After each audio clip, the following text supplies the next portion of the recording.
Welcome everyone. My name is Anika Hanumante, and thanks for joining our research briefing on the rise of the wellness economy, where we're going to take a look at some of the major trends transforming the wellness sector in 2018 and beyond. Before we start, let me take you through a quick overview of what we'll be covering in today's presentation. First, we'll take a look at what is driving innovation across wellness today. We'll then look at a wellness consumer journey and cross-industry opportunities in the wellness space. And we'll then talk about some final forward-looking trends. So let's jump right in. It's no secret that the wellness economy is exploding. According to the Global Wellness Institute, wellness is a $3.7 trillion industry. But according to another study, 64% of Americans want to lower their healthcare costs, but don't know how. Consumers are thinking traditional healthcare is too expensive, but they're seeking healthier lifestyles. So why now? Why is wellness booming right now? Consumer values have shifted towards healthier, better-for-you lifestyle choices, whether it's eating healthy, working out, or using non-toxic personal care products. And there are a lot of factors here, but it's largely thanks to the millennial population, now obviously placing more value on health and wellness than on materials. Social media. It's easy for brands to advertise wellness, and consumers are buying into the wellness mentality thanks to what they're seeing on their social channels. There's also concerns that the U.S. healthcare system isn't working well, and that traditional medicine has failed women in particular, thus leading to the rise of non-traditional sources for health, and this is where the wellness industry comes in. Additionally, there's lots of discourse on religion and whether wellness has become the new religion. And it's not just consumer values, it's also a pull from brands who are marketing wellness as an aspirational lifestyle. Whether it's having that gym membership or those beauty supplements that will positively affect your life and bringing greater wellness and happiness. And on top of that, there are horizontal enablers, new technologies, and particularly direct-to-consumer distribution and e-commerce that are making wellness more accessible than ever. This really brings up the question of what is wellness anyway?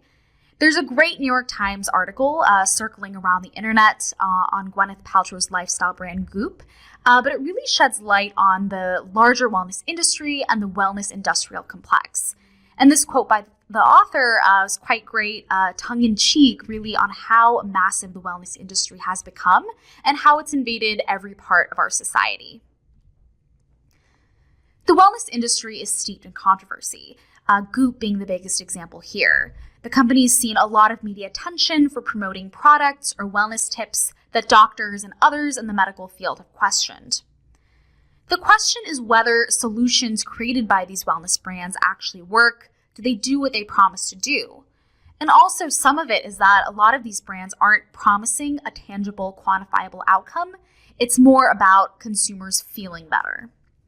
And this also brings up concerns about larger accessibility and affordability for a larger population.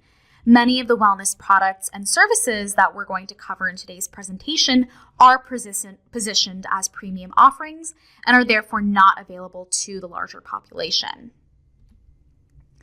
Obviously, the wellness industry is vast. A great deal of categories are being reshaped by wellness, as you can see from our wellness tech market map. So, what are we analyzing in wellness tech? We're looking at startups that focus on holistic, healthy living, characterized by physical, mental, social, and spiritual well-being. This encompasses categories from better-for-you foods and beverages to travel and hospitality-based wellness, fitness apps, leisure, sleep, and more. Now we'll get into the meat of our presentation by walking through a very hypothetical consumer journey. We'll examine the space from the perspective of a consumer, a millennial Maya, who cares about wellness. We'll look at what she's doing throughout the day and ultimately which industries wellness is impacting and how these industries are capitalizing on the wellness economy. Of course, take this with a grain of salt. We're not saying this is how every consumer lives, obviously, but using this just as a way to take us through today's presentation. So jumping right in, a day in the life of our millennial consumer Maya. She starts off her day, wakes up, and decides to go to the gym before heading off to work. Fitness is a huge piece of the wellness space, and consumers are increasingly expecting on-demand fitness that is convenient and that can fit into hectic schedules. Fitness is being affected by multiple industries, from gym chains and equipment providers to apparel and beauty brands, and even to smart cities. We have a lot more content coming in the fitness space and what's driving innovation in fitness tech. We have a webinar on the topic coming up next month, but here I will highlight the proliferation of on-demand fitness options, as well as the bundling of fitness hardware and software services. Similarly to the retail apocalypse with physical stores, the big question in fitness is whether gyms are dying, thanks to the explosion of at-home fitness options. Very notably, Peloton and ClassPass have upped their activity, Peloton having launched a connected treadmill earlier this year, and ClassPass launching a couple of on-demand apps. But gyms are not giving up just yet. Brands like Equinox and Gold's Gym are incorporating technology throughout the experience and infusing wellness as a part of being a gym member. Gyms can also be partners for retailers. Department stores such as British retailer Debenhams has been looking to integrate gyms within their stores to increase customer engagement within department stores as well as boost profitability. Outside of gyms, activewear brands have long been hosting in-store fitness classes, thereby using fitness as a brand loyalty tool. And beyond gyms and athleisure brands, fitness could play a much bigger role in the development of smart cities, as we see with architecture firm Gensler's partnership with Reebok to convert gas stations in the United States into fitness centers that could generate energy and offer wellness amenities for consumers on the go. We could also see applications in fitness-focused smart cities in the recreation space. And we'll come back to this theme at the very end of the presentation, but this idea of wellness and fitness is becoming much more integrated into our environments beyond just standalone products and services. So moving back to our consumer Maya, when she got ready to work out, perhaps she chose an outfit that could transition from the gym to the rest of her day. Athleisure has been debated whether it's a fad or here to stay, but it's become ubiquitous as consumers are seeking to be comfortable but also stylish as they go about their days and look to seamlessly transition from gym to work to other activities. Athleisure is seeing applications across broader apparel, fitness and beauty, as well as the travel industry. This notion of being both comfortable while stylish is extending beyond athleisure into workwear, as we see with men's shirt brands like Ministry of Supply that have incorporated technical fabrics into dress shirts. Dye in the Middle is a recently launched brand bringing technical materials into women's work apparel. And the opposite trend has emerged as well, with activewear brands like Carbon 38, as well as Gap-owned Athleta and Lululemon, who aren't pictured here, that have gone beyond activewear to producing dresses and pants that might be appropriate for work as well. Athleisure has intersected with beauty with pre- and post-workout products that complement activewear by allowing consumers to move seamlessly from gym to work and beyond.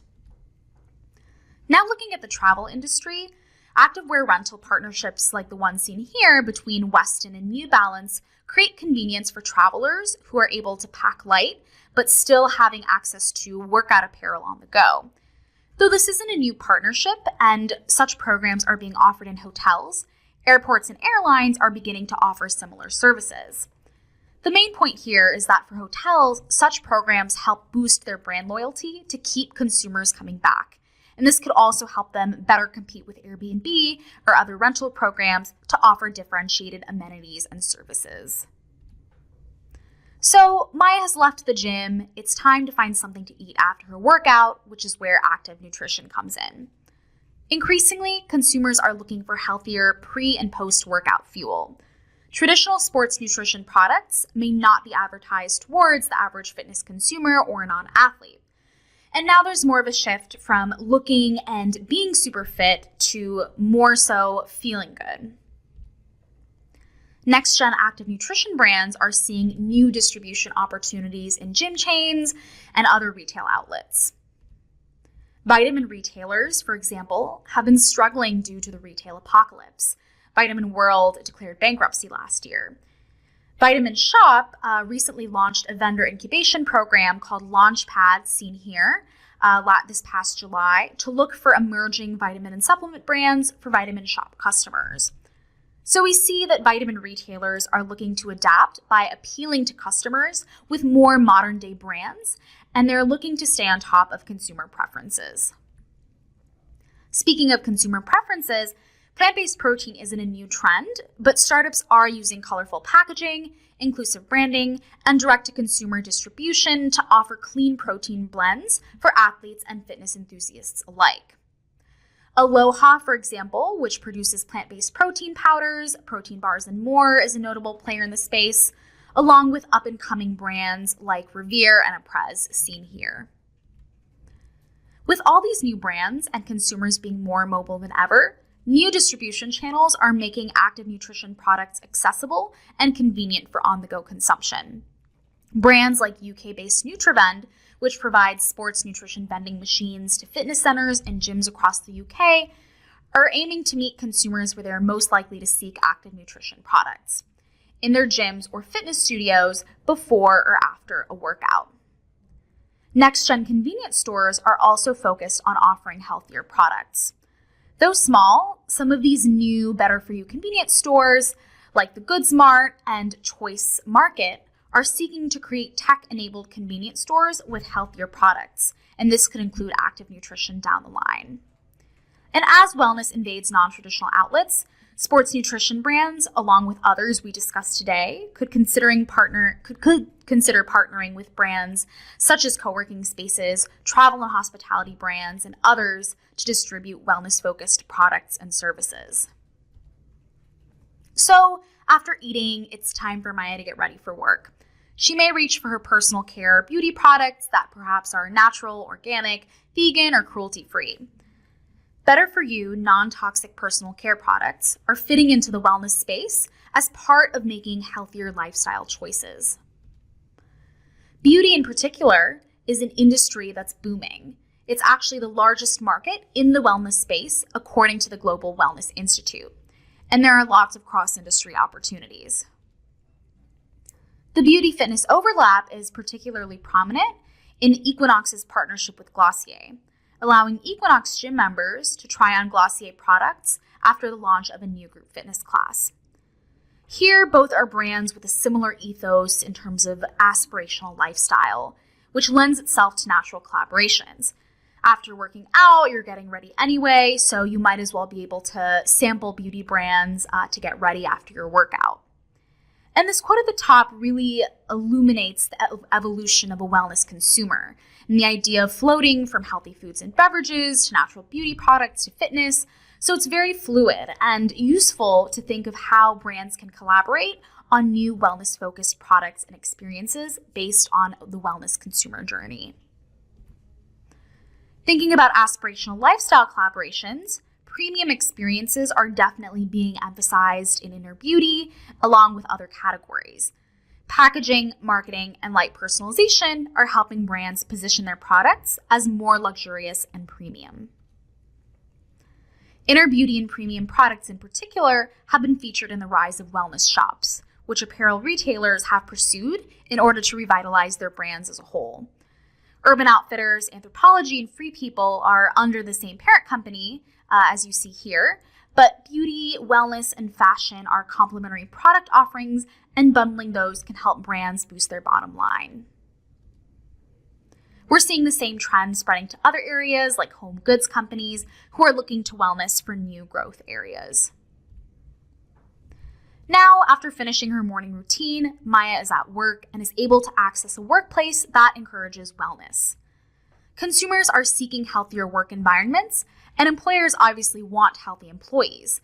They can use workplace wellness initiatives to be attractive employers and retain their employees, and this can also help reduce companies' healthcare costs down the line. Corporate wellness is extending into new areas, with more emphasis on sleep and mental wellness, as well as co-working spaces. Beyond fitness, new relaxation services such as massages are entering the workplace.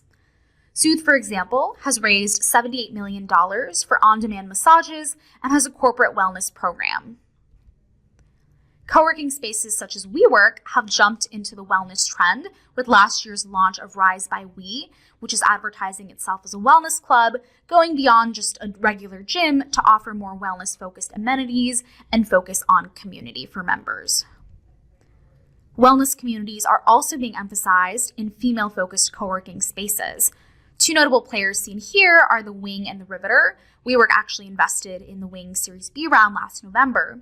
But both offer a variety of amenities that aim to create comfortable, enjoyable, and productive work environments for women. And this supports the idea of office spaces as new places for wellness and community.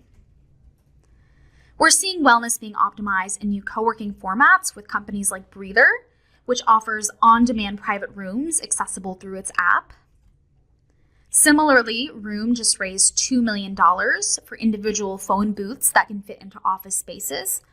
Both Breather and Room demonstrate new formats that are emerging to offer privacy and personal space for employees, somewhere quiet to unwind in the workplace. Now, Maya is done with her workday. Maybe she wants to relax a little bit after work, whether it's through meditation or other mental wellness services. Thanks to decreasing stigmas around mental health disorders, there's greater initiative to manage depression, anxiety, and overall well-being by consumers, employers, and healthcare providers. Mental health is becoming more integrated in corporate wellness. Sports retailers are offering in-store events focused on mental wellness, and travel and hospitality brands are promoting mental wellness throughout the traveler journey. The boutique effect that's happened in the fitness industry is seeing similar traction with physical meditation studios, notably Inscape and Mindful, as you see on the left. BeTime on the right is another company offering a mobile meditation clinic. So ultimately, such brands are giving consumers space to access meditation and mental wellness. If you can't go for the service will come to you, of course, if you're willing and able to pay for it. The lines between meditation and fitness are also being increasingly blurred, as seen with Nike's partnership with meditation app Headspace for mindful audio-guided runs. And though not something new, hotels have been focused on wellness services and mental wellness for a few years, but now they're going beyond standalone partnerships to carving out more dedicated space in hotels, as well as regular programming, as seen with Marriott-owned Moxy and the Assemblage, which is a wellness hotel and co-working space. Beyond hotels, we could see greater emphasis on mental wellness in airports and on flights. Now, perhaps Maya wants to continue relaxing after work, or maybe she's trying to manage pain or anxiety and is looking to CBD products to help in that area. Beyond meditation, cannabis is becoming more openly integrated in consumer products thanks to increased legalization. Cannabis is integrating with a variety of categories from beauty to food and beverage to active nutrition. Cannabis derivatives have become quite buzzy in personal care products. And alcohol brands are now realizing opportunities in cannabis. Constellation Brands, which is the parent brand behind Corona, Modelo Beer, Svedka Vodka, and others, upped its stake in a Canadian cannabis company called Canopy Growth just recently to a total of $4 billion of investment in the company. Beer sales are falling and cannabis is perceived as healthier than alcohol, so beer and spirit brands are realizing new opportunities beyond their traditional markets, so they're preparing accordingly. Beyond the alcohol industry, gyms are becoming more cannabis-friendly spaces. A couple of gyms in San Francisco and Denver have popped up as two of the first cannabis gyms. And this is indicating a shift away from gyms just being a space where you go to work out and a movement towards places that focus on holistic health and wellness. And this alludes to the gym-pocalypse and this idea of giving consumers more reasons to go to the gym if they're offering other benefits that align with their lifestyles. Many active nutrition brands are also beginning to incorporate cannabis for pain relief and anti-inflammation, for easing of muscle recovery after workouts. So here there are a few early entrants to the space. After the end of a long day, it's probably time for Maya to go to sleep. In America specifically, sleep is being hailed as a public health epidemic, with over 1/3 of American adults not getting enough sleep. Recently, certain celebrities have been blaming embarrassing tweets on a lack of sleep, so we really know that sleep is legitimately important. And with this concern over a lack of sleep, a variety of sleep tech brands are on the rise, promising that their products and services will promote deeper rest. Fitness and wellness clubs, beauty and apparel, and travel brands are some of the few that are seeing cross-industry opportunities with sleep tech. We see this with partnerships between fitness and sleep to promote rest and recovery after a workout. Sleep and relaxation centers are on the rise as well, offering services designed to help city dwellers especially unwind. Casper recently launched its nap lounge, the Dreamery, for rest on demand. Casper has de-emphasized the mattress and really has focused on building a culture around sleep and destigmatizing sleep. So perhaps instead of that second, third, or fourth cup of coffee, a 30-minute nap could rejuvenate you for the rest of your day. Inner beauty brands are also offering supplements promising a good night's rest, while apparel brands are promising that their products could complement or support deeper sleep and rest. Ultimately, travel and hospitality players are placing increased importance on sleep throughout the travel journey, whether it's sleep pods in airports or more premium bedding for business cabins on airlines, as well as sleep-focused services in hotels. Now, moving beyond day-to-day wellness, the industry is moving into special occasions. So maybe Maya is looking to take a vacation next month, or business travel is part of her regular routine and she wants to maintain her health and wellness despite a hectic lifestyle. Ultimately, consumers are seeking healthier travel experiences to mimic their desire for wellness in their daily lives. Wellness is being infused across the travel experience, from check-in at the airport to the flight itself and through the entire stay. We've seen the recent rise of fitness services targeting business travelers by meeting them directly at airports. By integrating fitness offerings into airports, they can make it more enticing for travelers to want to fly out of a specific hub if they're being offered convenient fitness services for those who otherwise wouldn't have time to access such facilities. Beyond fitness, beauty and relaxation services are coming to airports. BeRelax has raised $24 million for post-security relaxation and beauty treatments, and this supports the idea of airports becoming the new shopping mall, which you can learn more about in our Reinventing the Airport webinar, available on our CB Insights research portal. Beyond airports themselves, fitness is reaching new heights literally as it's being explored as an in-flight service, as seen with Airbus's modular flight concept. And this is something that could be eventually used as enticing amenities in premium cabin experiences. Equinox's pending move into hotels signals increased natural overlap between travel, fitness, and wellness. And fitness is extending throughout the travel journey with an increase in fitness-focused retreats or vacations. And we're seeing new entrants in the travel wellness market as well. ClassPass expanded into the wellness space earlier this year when the company launched beauty and wellness booking services on their app. But they recently launched Getaways, which are day-long wellness experiences. So ClassPass could eventually get more into the travel industry or be good partners for the travel industry, particularly hotels. Moving on now to our last special occasion, perhaps Maya is looking to buy a house next year. With the rise of wellness real estate and increased desire for health and wellness, wellness is extending into our living environments. This will impact smart cities and mobility, smart homes, healthcare, and more. Based on research from the Global Wellness Institute, wellness real estate is defined as homes that are proactively designed and built to support the holistic health of their residents. So what features does this include? More focus on walkability in cities and neighborhoods, more bike lanes, cleaner air, healthier food options. Serenbe on the left, for example, is one of the most well-known holistic wellness-focused communities. Located 25 miles outside of Atlanta, Serenbe emphasizes access to nature as well as other urban amenities. We're also seeing more tech-enabled wellness amenities featured in spaces like Miami-based Muse Residences.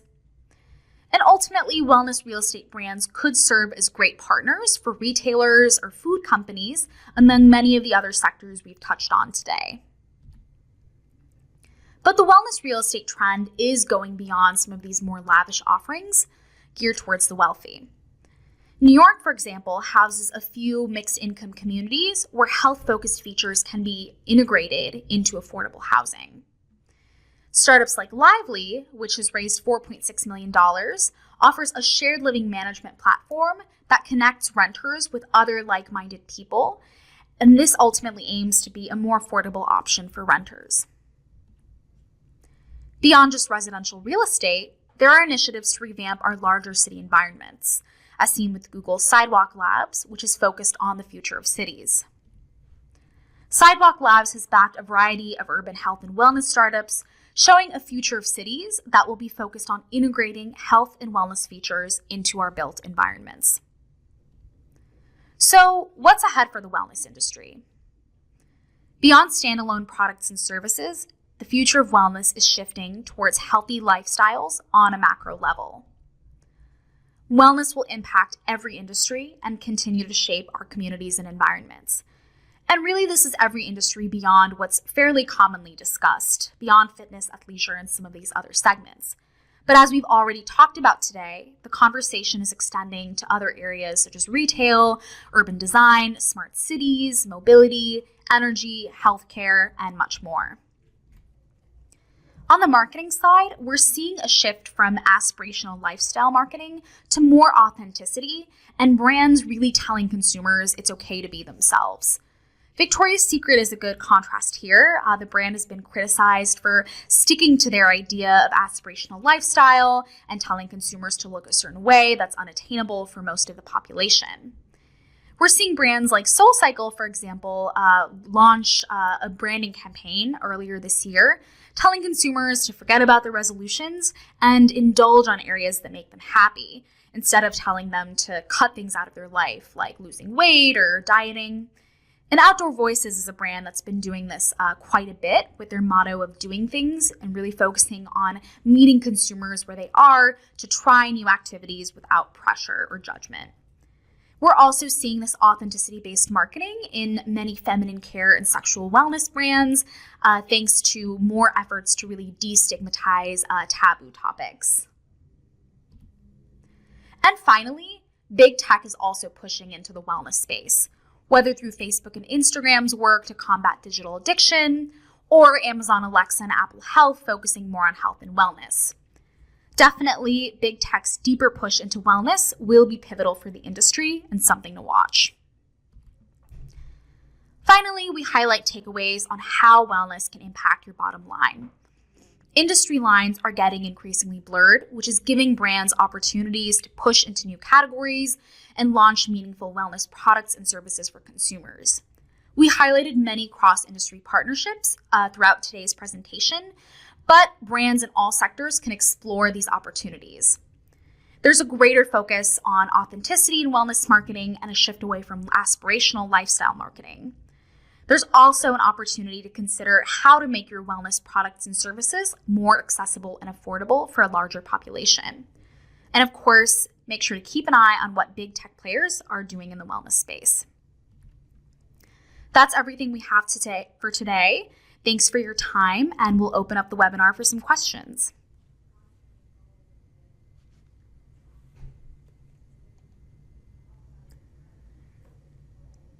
Getting some questions coming in now.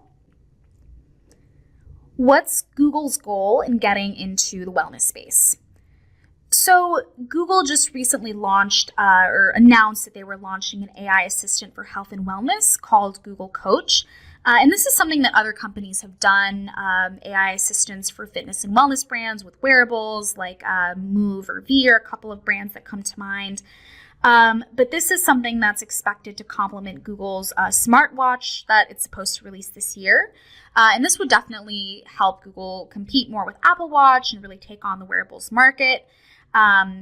Google here would be really using AI to make sense of collected fitness and wearable data.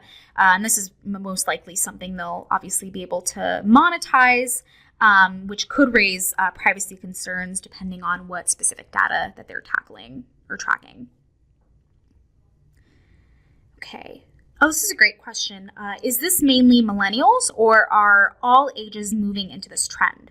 What about gender? Are any major brands targeting men here? I'll address the age piece first, and I'm glad someone asked this. This was something we didn't get to touch upon in today's presentation. But while this conversation of wellness is really occurring in this context of millennials most of the time, there's definitely more of a movement to include Gen Xers, who are traditionally overlooked by the wellness market. And they also have a great deal of spending power that brands should not overlook. And we've seen this similarly in the beauty industry, where brands are expanding their representation in terms of age. And I think we'll start to see more of this in the wellness space, that brands look to capitalize on segments beyond millennials. And I think especially when it comes to maybe areas like home goods or parental family and wellness, we'll see a lot more inclusivity in terms of age. And to address the point on gender, there's definitely a bigger movement in men's wellness in general. Brands like Hims are definitely come to mind. We didn't talk about them today, but the company raised, I believe, a $50 million Series B round a couple of months ago. The brand started off producing erectile dysfunction meds, got into hair loss products, and most recently expanded into skincare. So we do see startups like Hims really aiming to be these holistic, all-encompassing brands for male shoppers, and making wellness more accessible and more of an open conversation for men when the industry is traditionally seen as more of an industry for women. And this is something I think we'll continue to see more of over time. Let's see. What's the best example of a partnership that you've seen in this space? There's definitely some interesting ones. One that I thought was a great partnership idea was the one mentioned earlier between Reebok and Gensler for energy or gas stations as new places for wellness and fitness and being able to produce energy. And again, this is just a concept. Let's see if it gets commercialized. But I do think it's a great example of how wellness is becoming part of very non-traditional spaces. I mean, a gas station is probably the last place you'd think of when it comes to being healthy and well. And I think next-gen convenience stores, like we touched upon earlier, really play into this trend as well. And just another partnership I mentioned, I think the Equinox Glossier one is just, really smart in terms of thinking about a wellness consumer journey and how members who might go to Equinox might also be interested in a brand like Glossier, and really this idea of seamlessly integrating wellness across the spectrum. We'll do one more question.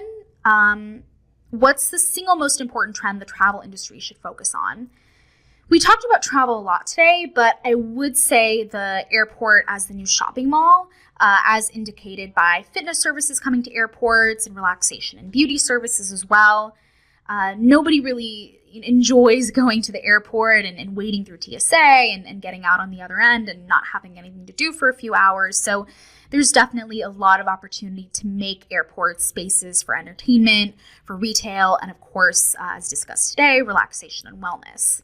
And again, we did a webinar on reinventing the airport, available on CB Insights if you want more detail. So that's all the time we have for today. Thanks so much, everyone, for tuning in. Please feel free to reach out to me if you have any other questions. Looking forward to continuing the conversation. Thanks.